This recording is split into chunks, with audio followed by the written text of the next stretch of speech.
तो आज हम लोग शुरू करने वाले हैं कंप्यूटर नेटवर्क्स की ये नई सीरीज, जिसका आज पहला वीडियो है इंट्रोडक्शन टू डेटा कम्युनिकेशन। तो आज हम लोग देखने वाले हैं इस वीडियो में डेटा कम्युनिकेशन क्या है और उसके क्या क्या कंपोनेंट्स हैं। तो आइए खुद को खुद से थोड़ा और बेहतर बनाते हैं।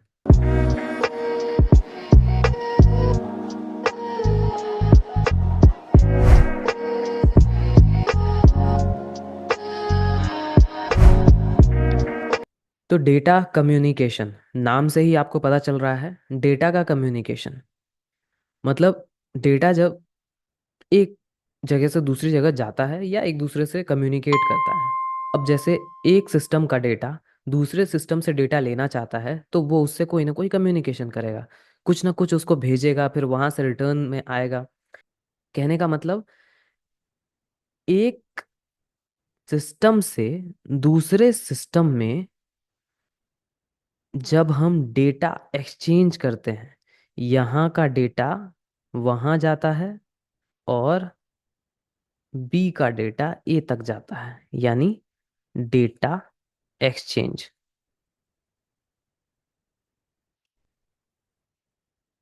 जब डेटा एक नोड से दूसरे नोड पे हम पहुंचाते हैं तो ये प्रोसेस ही है डेटा कम्युनिकेशन।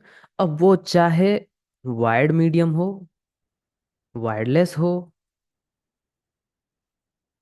या फिर फाइबर ऑप्टिक्स केबल के थ्रू हो। अब अगर हम बात करें कंपोनेंट्स की, तो कंपोनेंट्स क्या क्या हो सकते हैं इसको समझने के लिए हम लोग समझते हैं कि कंपोनेंट आखिर है क्या। कंपोनेंट मतलब हो गया कि ऐसी चीजें जो जरूरी हैं डेटा कम्युनिकेशन के लिए। सबसे पहली चीज हमारा सेंडर। ठीक है, मतलब जो डेटा भेज रहा है एक नोड से दूसरे नोड पे, तो पहले सेंडर होना तो चाहिए। दूसरा रिसीवर, यानी रिसीव करने वाला।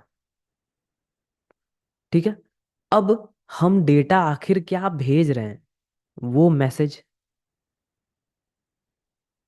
वो मैसेज ये भी तो होना चाहिए। ये तीसरा कंपोनेंट हो गया। चौथा कंपोनेंट हो गया मीडियम।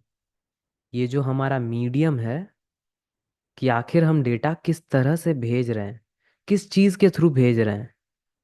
वायर्ड मीडियम है या वायरलेस मीडियम है या फाइबर ऑप्टिक्स लगा हुआ है, हम मीडियम क्या इस्तेमाल कर रहे हैं वो भी होना चाहिए।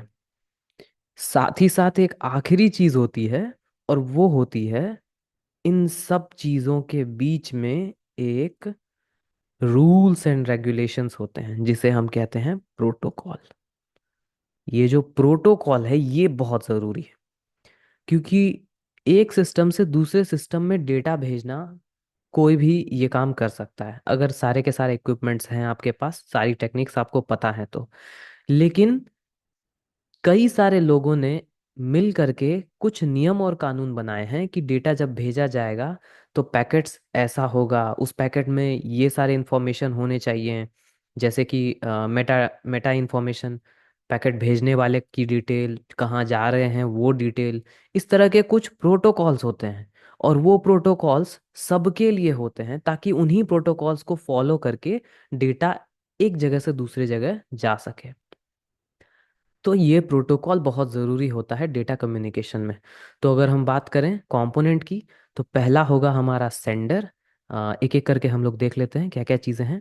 तो ये पहला है हमारा सेंडर, दूसरा है रिसीवर, तीसरा है मैसेज, जो मैसेज हमको भेजना है, चौथा है हमारा मीडियम, मैसेज आखिर किस तरह से हम भेज रहे हैं, और पांचवा है हमारा प्रोटोकॉल।